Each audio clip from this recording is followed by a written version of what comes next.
Good morning students, we meet again in our new subject. It is about procedural text. Nanti mem akan jelaskan di slide demi slide.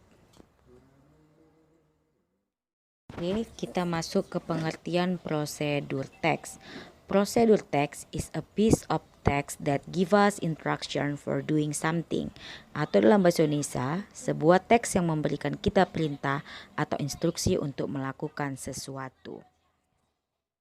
Setelah kita mengetahui pengertian prosedur teks, maka kita akan mempelajari ciri-ciri prosedur teks.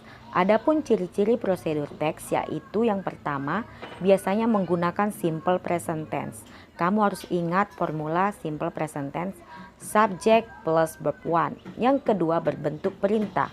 Yang ketiga, menggunakan action verbs seperti make, take, boil, cook. Yang keempat, menggunakan temporal conjunction seperti first, then, next, after that, last.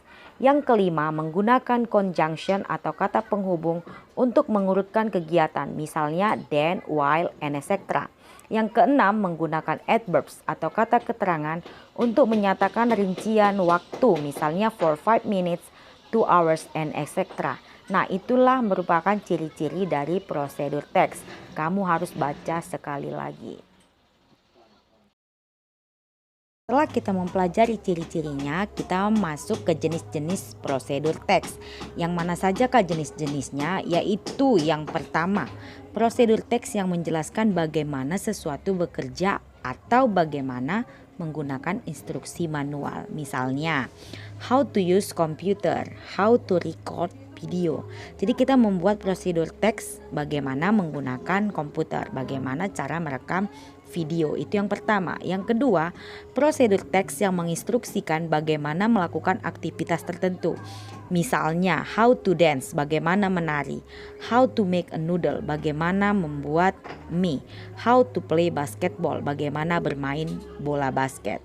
Yang ketiga, prosedur teks yang berhubungan dengan perilaku manusia. Misalnya, how to succeed, bagaimana cara berhasil, how to live happily, bagaimana hidup bahagia, how to be a good person, bagaimana menjadi orang yang baik. Nah, itu adalah jenis-jenis dari prosedur teks. Nah, sekarang kita melanjutkan kembali ke generic structure prosedur teks. Yang manakah itu generic structure-nya? Generic structure itu merupakan polanya ya. Jadi dalam teks itu harus ada generic structure-nya.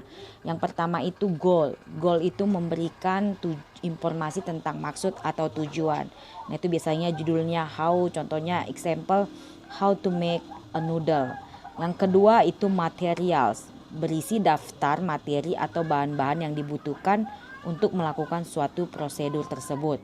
Yang ketiga adalah steps, ini adalah langkah-langkahnya, daftar urutan instruksi atau aktivitas untuk mencapai tujuan tersebut. Dan yang keempat adalah result, hasilnya. Ini dia adalah contoh dari prosedur teks. Kamu boleh lihat dan baca ya. Oke, sampai di sini pembelajaran kita. Happy learning and always healthy. Nanti tugas akan kirimkan ke Google Classroom. Yang belum bergabung silahkan bergabung.